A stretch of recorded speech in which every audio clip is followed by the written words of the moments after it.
Hello students, सो हम continue करते हैं अपने कोऑर्डिनेशन कंपाउंड यूनिट को।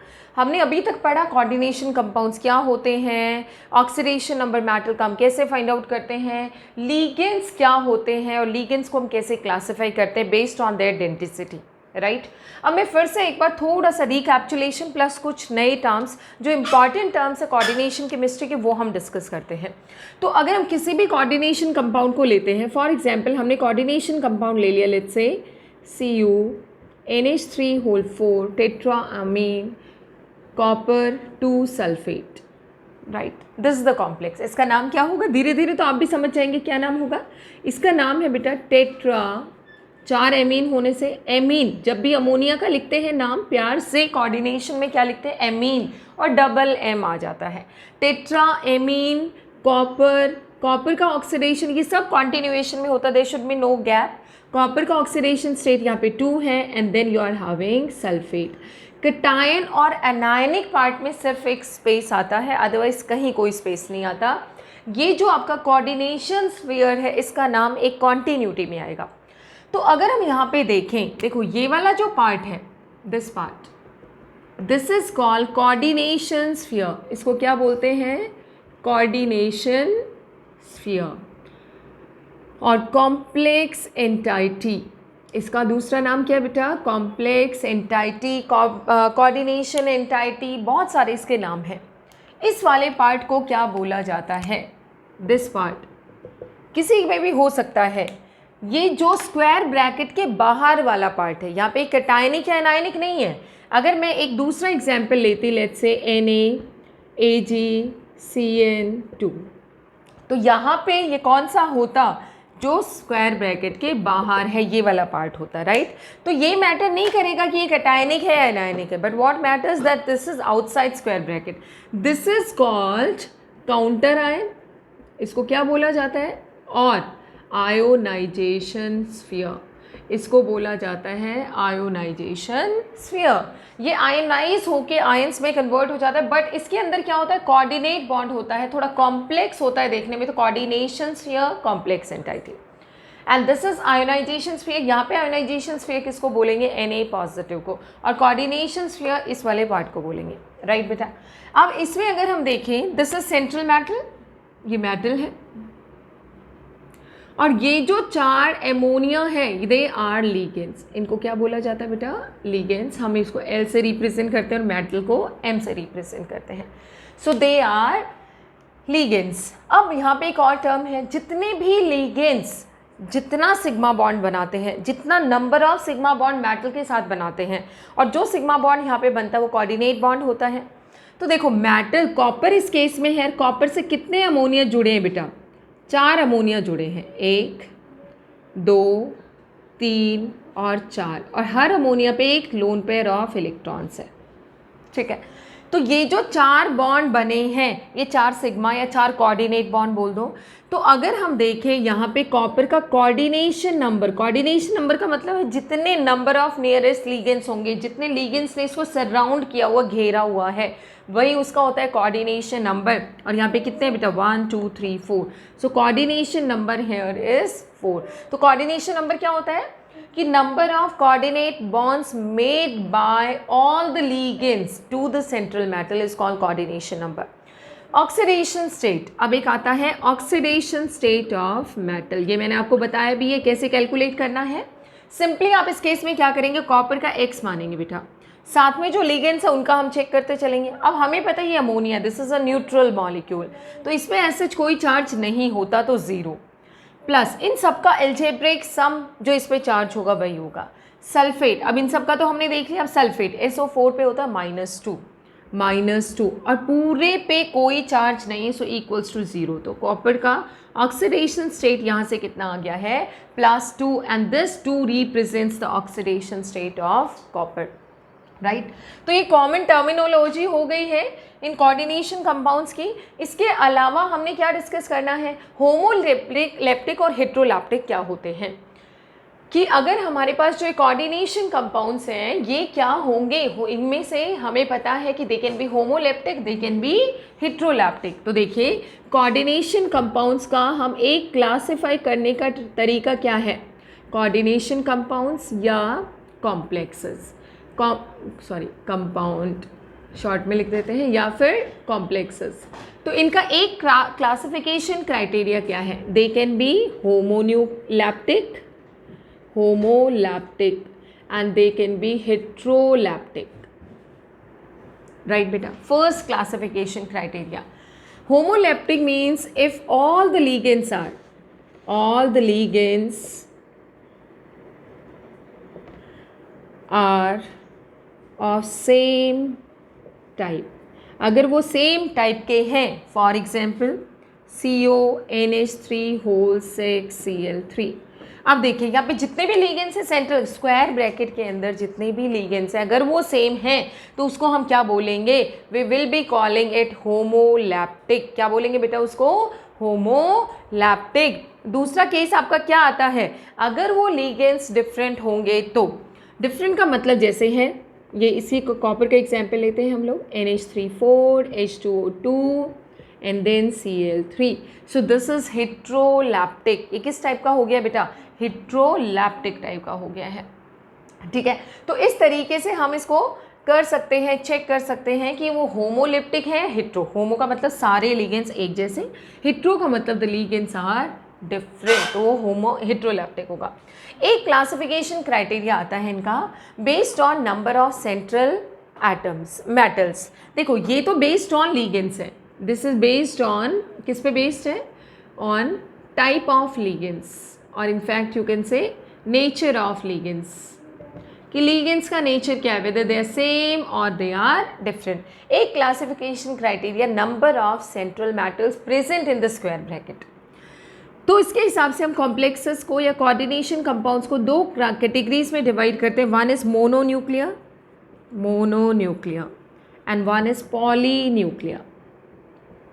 Mononuclear and polynuclear. मोनोन्यूक्लियर का मतलब स्क्वायर ब्रैकेट के अंदर if there is only one metal, if one metal present in the square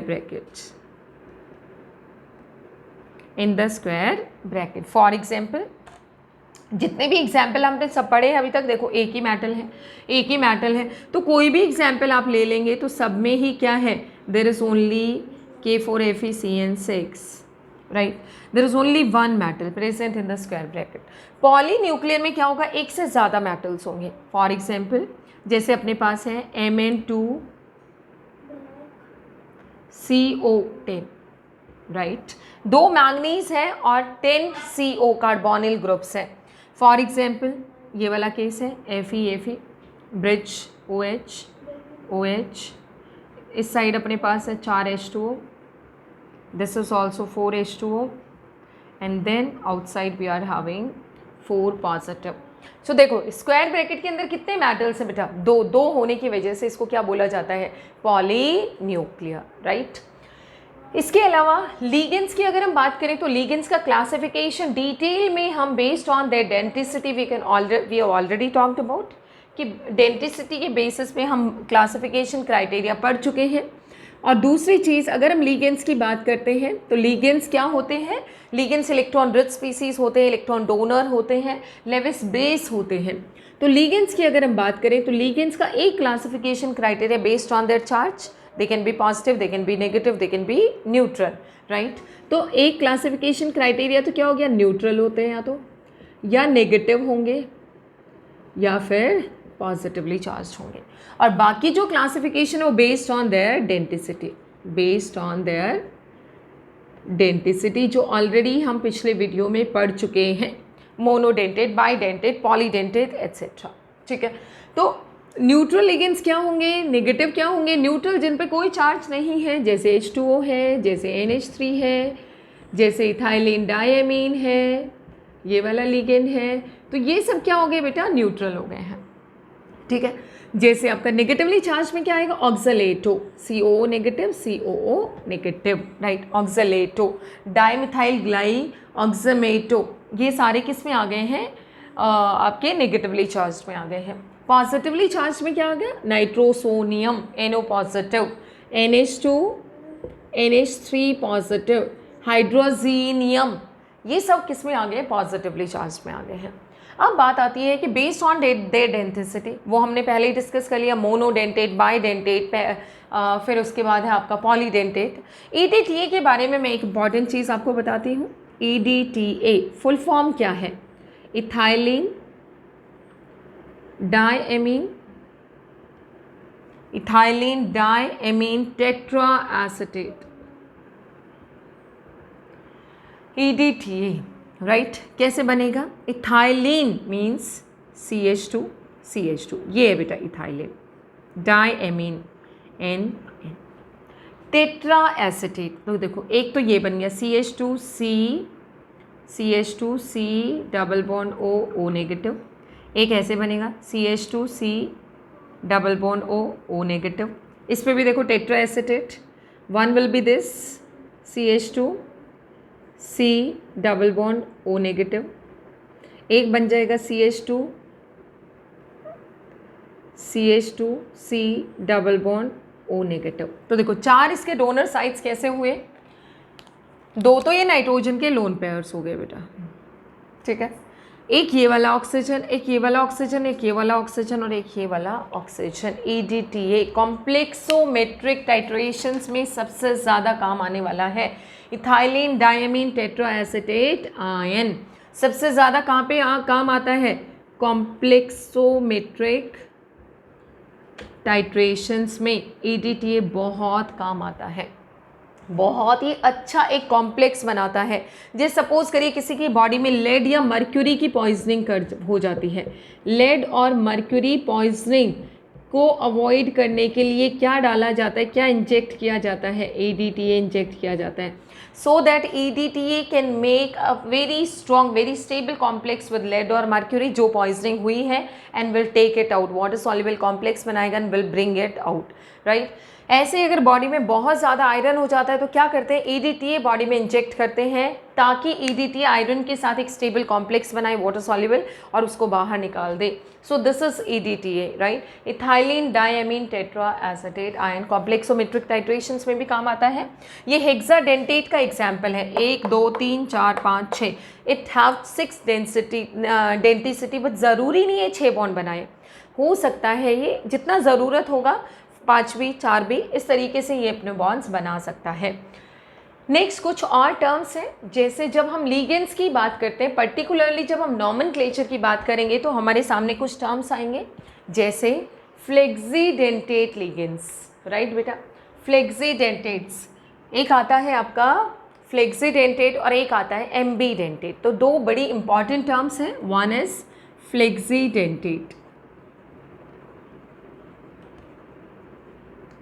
ligands. क्या होते हैं फ्लेक्सीडेंटेट लिगेंड्स? जो फ्लेक्सिबल हों, यानी कि एक भी अपनी डेंटिसिटी शो कर सकते हैं और 2 भी, मानी जितनी ज़रूरत हो उतने बॉन्ड्स बना सकते हैं। तो फ्लेक्सीडेंटेट लिगेंड्स क्या होते हैं? Polydentate ligands which can make one or more coordinate bonds with the central metal, bonds with the metal as per the requirement। जितनी रिक्वायरमेंट है उसके हिसाब से बॉन्ड बनाएंगे। अगर एक की ज़रूरत हो 1, 2 की ज़रूरत है तो 2। फॉर एग्जाम्पल से बहुत अच्छे से क्लियर होगा, जैसे है सल्फेटो, ये सल्फेटो SO4 2 नेगेटिव होता है बेटा, SO4 2 नेगेटिव। अगर हम इसका स्ट्रक्चर देखें तो क्या होगा? S double bond O double bond O negative O negative. अब देखिए अगर हम इसकी डेंटिसिटी देखें तो इसके पास कितनी डोनर साइड्स है? It is having 2 donor sides. तो एज पर रिक्वायरमेंट ये अपनी डेंटिसिटी को यूज़ कर सकता है, एक भी यूज़ कर सकता है और दोनों के दोनों भी यूज़ कर सकते हैं। तो ऐसे लिगेंड्स को क्या बोला जाता है? फ्लेक्सीडेंटेट। फ्लेक्सिबिलिटी है, मतलब बहुत ही फ्लेक्सिबल है। As per requirement they can use their donor sides. एक की ज़रूरत हो 1 को यूज़ करेंगे, 2 की ज़रूरत है तो 2 को यूज़ करेंगे। नेक्स्ट आता है फ्लेक्सीडेंट, जैसे कार्बोनेट भी है आपका CO3 2 नेगेटिव होता है बेटा, दिस इज ऑल्सो फ्लेक्सीडेंटेट। जितनी ज़रूरत है उतना यूज़ करेगा। कार्बोनेट का स्ट्रक्चर ये होता है C double bond O negative and O negative. Donor sides 2 हैं, 2 भी यूज़ कर सकता है, 1 भी। तो फ्लेक्सीडेंटेट हो गया, फ्लेक्सिबिलिटी है भाई, एक भी, 1 की ज़रूरत हो 1, 2 की ज़रूरत है तो 2, राइट। नेक्स्ट आता है एम्बीडेंटेट लिगेंड्स। नेक्स्ट क्या हो गया बेटा? Ambidentate ligands. और ये ऑलरेडी भी हम लोग, अगर आपको याद हो तो हम हेलो एल्केन हेलो एरीन वाली यूनिट में पढ़ भी चुके हैं कि एम्बीडेंटेट लिगेंड्स क्या होते हैं। डेंटेट का मतलब जिनकी डेंटिसिटी तो 1 होती है, बट वो एक बार में, मानी उसके पास चॉइसेस 2 होती हैं। Denticity is 1 but choices are 2। किसी भी साइड से वो जुड़ सकता है। फॉर एग्जाम्पल, तो अगर हम एम्बीडेंटेट का देखें पहले तो मोनोडेंटेट लिगेंड्स होते हैं। Monodentate ligands first thing, right, but the choices are 2।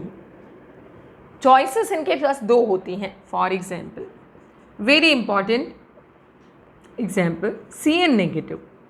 आप सबको पता है कि CN नेगेटिव दोनों साइड से ही जुड़ने की कैपेसिटी रखता है।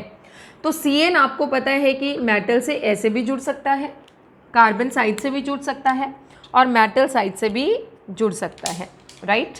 तो अगर हम CN नेगेटिव की बात करें तो CN can bind with the metal from carbon side as well as from nitrogen side, ठीक है। तो या तो ऐसे केस में इसको क्या बोला जाएगा? साइनो, या तो बोला जाए साइनो और साइनेडो, दोनों चलते हैं। या और इसको क्या बोला जाएगा? आइसोसाइनो।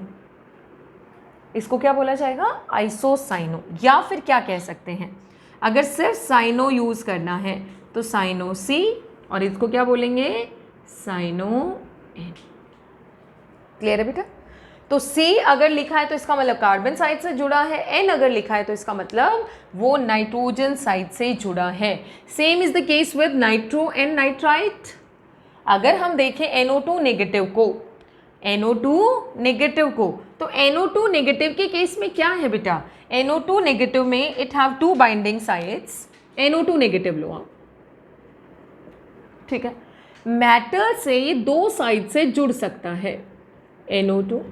दूसरे केस में मेटल से ये ऑक्सीजन साइड से भी बॉन्ड बना सकता है। अगर ये ऐसे जुड़ता है सो दिस इज नाइट्रो, तब तो हम इसको नाइट्रो बोलते हैं। और अगर ये ऐसे जुड़ता है तो हम इसको नाइट्राइट बोलते हैं, नाइट्राइट। बट कोऑर्डिनेशन में नाम क्या हो जाएगा? या तो इसको नाइट्रो बोलो और इसको बोलो नाइट्रीटो। मैंने बताया था कि कोऑर्डिनेशन केमिस्ट्री में इनको O से बड़ा प्यार है, तो जो भी एलिमेंट का नाम होगा उसके E को ये O में कन्वर्ट कर देते हैं। तो नाइट्राइट की जगह क्या बनेगा? Nitrito, right. तो अब ये नाइट्रोजन साइड से जुड़ा है तो एक कॉमन नेम इनका क्या हो जाता है? Nitrito N। और इसका क्या होगा बेटा? नाइट्राइटो और नाइट्रीटो O, क्योंकि यहाँ ऑक्सीजन साइड से जुड़ा है और यहाँ पे N साइड से जुड़ा है। कैसे आपको आइडिया लगेगा? जैसे मान लीजिए कोई कॉम्प्लेक्स है, फॉर एग्जाम्पल ये कोई कोऑर्डिनेशन कंपाउंड है, let's say CO NH3 4 NO2 and then let's say H2O Cl2 और let's say सल्फेट SO4। मान लीजिए ये कॉम्प्लेक्स है बेटा, ठीक है। अब यहाँ पे इन्होंने कुछ भी मेंशन नहीं किया है, तो ऐसे में आपने क्या चेक करना है? अगर ये NO2 लिखा है तो सिंपली आपके लिए अंडरस्टूड है कि ये नाइट्रोजन वाली साइड से बॉन्डेड है। तो इसको हम क्या लिख देंगे? जब हम नाम लिखेंगे तो नाइट्रीटो N, क्या लिखेंगे? नाइट्रीटो N लिख देंगे, ठीक है। ऐसे ही मान लो इसको ऐसे लिखा होता ONO, तो अंडरस्टूड है कि इसने किस साइड से बॉन्ड बना रखा है? ऑक्सीजन वाली साइड से बॉन्ड बना रखा है। क्लियर है बेटा? So this way we can write down the name of these ligands and they are called ambidentate ligands. Next इसमें थायोसाइनेटो। देखो थायोसाइनेटो क्या होगा बेटा? जैसे थायोसाइनेटो अगर इस तरीके का है SCN, डोनर साइट S अगर है तो इसको बोला जाएगा थायोसाइनेटो, ठीक है। और अगर इसका उल्टा रहेगा, उल्टा कैसे? जैसे NCS, डोनर साइट अगर N है तो उस केस में क्या बोला जाएगा? इसको आइसोथायोसाइनेटो। अगर डोनर साइट N है तो आइसोथायोसाइनेटो, अगर डोनर साइट S है सो थायोसाइनेटो। ये आपके रहेंगे एम्बीडेंटेट लिगेंड्स, राइट बेटा? तो ये हो गया लिगेंड्स के लिए नया term that is ambidentate. Next आता है कीलेशन और कीलेश मानी कीलेट्स। ये क्या टर्म है एक बार डिस्कस कर लेते हैं, कीलेशन और कीलेट्स क्या होते हैं। So let's talk about chelates. Chelates क्या होते हैं और कीलेशन इफेक्ट क्या होता है। देखिए, अगर कोई लिगेंड बाइडेंटेट, ट्राइडेंटेट या पॉलीडेंटेट है तो क्या करेगा, मेटल के साथ जब वो कोऑर्डिनेट बॉन्ड बनाएगा तो एक रिंग बनता है। इसको समझते हैं पहले। जैसे मैंने एक कॉम्प्लेक्स लिया, cobalt en whole thrice 3 positive. Let's say complex ion है ये आपका। इस कॉम्प्लेक्स आयन की अगर हम बात करें तो इस कॉम्प्लेक्स आयन में क्या है बेटा, cobalt en whole thrice 3 positive. ठीक, इसका स्ट्रक्चर एक बार देखते हैं। जब ये कोबाल्ट के साथ ये स्ट्रक्चर बनाएगा, यहाँ पे देखना, ये है नाइट्रोजन वाला केस,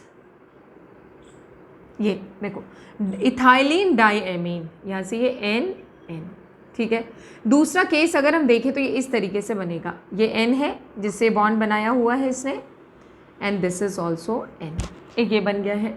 तीसरा देखेगा N और एक इस तरीके से N and then ethylene diamine.